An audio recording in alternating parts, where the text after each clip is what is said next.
피부 장벽 기능이 떨어지면 기타 다른 면역학적인 문제도 생길 수가 있고 다양한 피부 질환이 생길 수도 있어요. 노화도 그러면 빨리 진행될 수도 있는 건가요? 회복력이 떨어졌다는 이야기는 노화가 진행이 되고 있다는 이야기죠.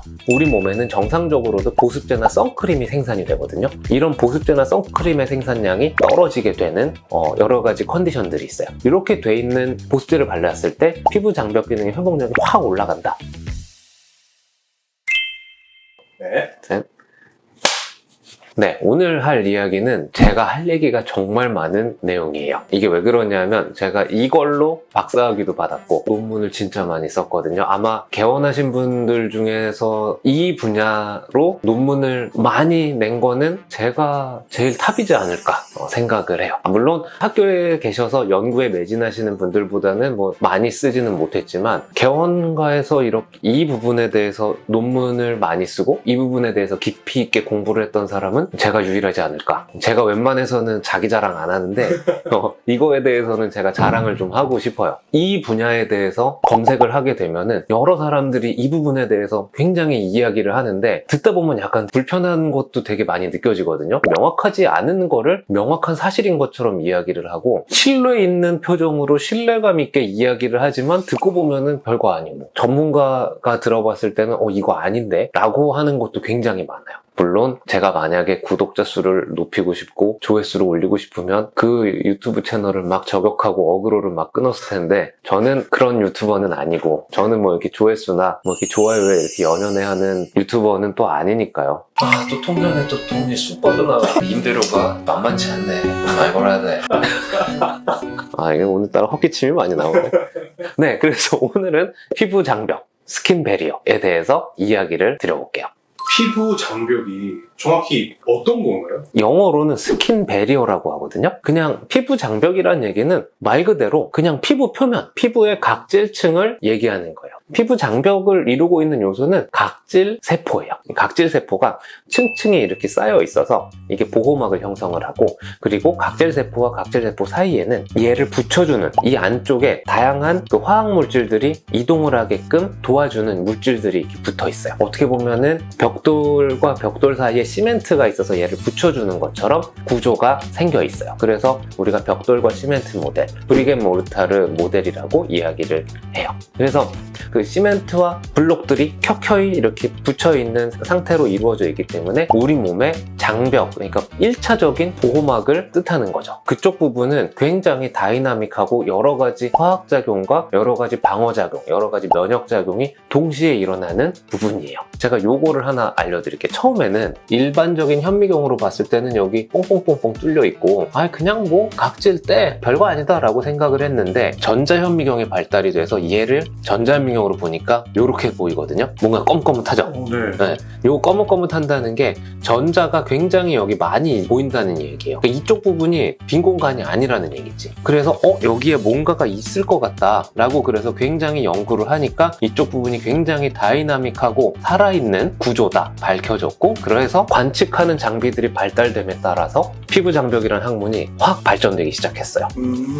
그래서 이런 피부 장벽은 우리 몸을 보호해주는 1차적인 최전선이에요. 그래서 이쪽 부분이 망가지거나 이쪽 부분의 기능이 떨어지게 되면 여러 가지 다양한 문제가 생길 수가 있고, 이거는 좀 약간 비약이 있을 수도 있는데 피부 장벽 기능이 떨어지면 기타 다른 면역학적인 문제도 생길 수가 있고 다양한 피부 질환이 생길 수도 있어요. 노화도 그러면 빨리 진행될 수도 있는 건가요? 피부 장벽 기능이 떨어졌다는 이야기는 어느 정도 피부 장벽 기능의 회복력도 떨어졌다는 이야기고, 회복력이 떨어졌다는 이야기는 노화가 진행이 되고 있다는 이야기죠.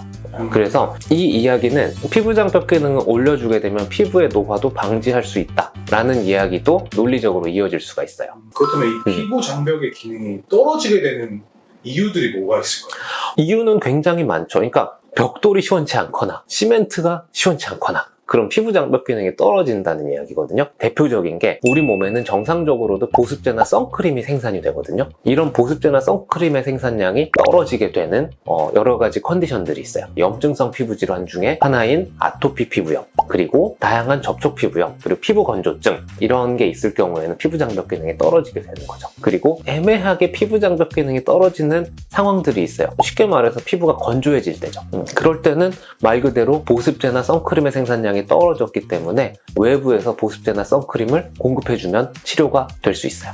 그리고 우리 몸은 스트레스에 취약해요. 그러면 도대체 이 스트레스가 뭐야? 라고 생각을 하시면 학생들의 경우에는 수없이 많은 시험, 그리고 잠 많이 못 자고 힘들고 피곤하고 이런 게 스트레스가 될 수도 있고, 여러분들을 불편하게 하는 모든 상황이 다 스트레스인데 스트레스를 받게 되면 우리 몸의 피부 장벽에서는 11베타 HSD라는 효소가 막 분비가 돼요. 그렇게 되면 이것 때문에 피부 장벽 기능이 확 떨어지게 돼요. 그래서 여러분들이 밤새거나 힘들거나 그렇게 되면 피부가 푸석푸석하게 보이는 이유는 이 효소 작용 때문에 그렇게 되는 거죠. 그래서 기본적으로 피부 장벽 기능이 떨어지는 상황이라면 뭔가 여러분들이 힘든 상황에 처했다 라고 생각을 하시면 되세요. 근데 또 이런 생각하시는 분들도 있어. 아니 나는 뭐 별로 힘들지도 않고 잠도 많이 자고 그러는데 왜 나는 내 피부는 푸석푸석해? 이런 분들은 안타깝게도 타고나신 거예요. 유전적으로 피부 장벽을 회복시키는 능력이 많이 떨어져 있거나 실제로 피부 장벽 기능이 떨어져 있는 상태로 태어나셨기 때문에 이건 피부가 푸석푸석한 거예요. 이런 분들은 진짜 병원에 오셔서 치료를 받거나 아니면 보습제나 이런 것들을 정말 자주 많이 발라주셔야 좋아질 수가 있어요. 기능을 올려준 보습제가 중요하잖아요.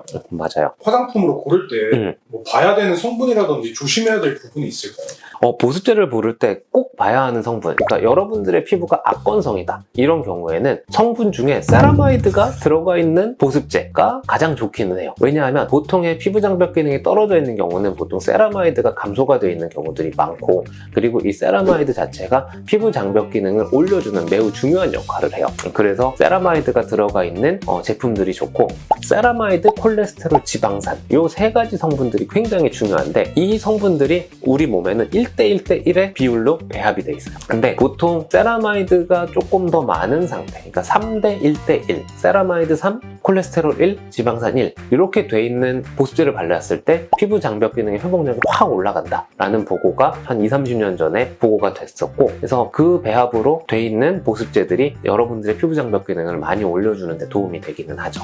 안타까운 이야기지만 우리나라의 법률상 이게 배합이 3:1:1이다 라고 명확하게 써야 한다는 법적인 규정이 없어요. 그 화장품 뒷면에 전성분을 보면 그냥 종류만 나와 있지 이게 몇 프로 들어있고 얼마나 들어있는 건 나와 있지 않잖아요. 맞아요. 이게 참 이 이야기를 백날 해봤자 화장품에 안 써있기 때문에 이건 뭐 어떻게 뭐가 좋다라고 제가 이야기 드리기도 좀 애매한 상황이 있어요. 근데 그렇지만 맨 앞에 써져 있는 게 제일 많이 들어갔다는 이야기거든요. 제일 비율이 많은 것부터 차례대로 쓰는 걸로 돼 있어요. 그래서 혹시 그 세라마이드나 세라마이드 유도체 이런 것들이 좀 앞쪽에 써 있다 그러면은 이 제품은 좋은 거구나 라고 그냥 짐작해서 쓸 수가 있는 거죠. 그래서 추천하는 제품이 있나요? 여기서 또 추천했다가 저 이거 발라봤는데 뭐 알러지 생기던데요? 뭐 이런 얘기가 들을 수도 있고, 그래서 저는 딱히 추천을 하진 않습니다. 그렇다고 뭐 제가 화장품을 만들어서 이거를 뭐 광고를 하고 이런 스타일도 아니기 때문에 땡기는 거 하나 사셔가지고 발라서 몸에 맞으면 그냥 그거 계속 바르시고요. 발랐는데 뭔가 트러블이 생겼다 그러면은 저희 병원에 오시면 제가 그거에 대해서 제가 설명은 해드릴 수는 있을 것 같아요. 네, 오늘은 피부 장벽에 대해서 가장 기본적이면서 가장 간단하면서 가장 중요한 이야기들을 여러분들께 설명을 드렸어요. 피부 장벽의 세부 항목들이 많거든요. 그 부분에 대해서 더 궁금하다 이러면은 이 부분에 대해서는 조금 더 심도 있게 준비를 해드릴 수 있으니까 이 부분에 대해서는 다양한 피드백 부탁드릴게요. 오늘 경청해 주셔서 감사합니다. 끝.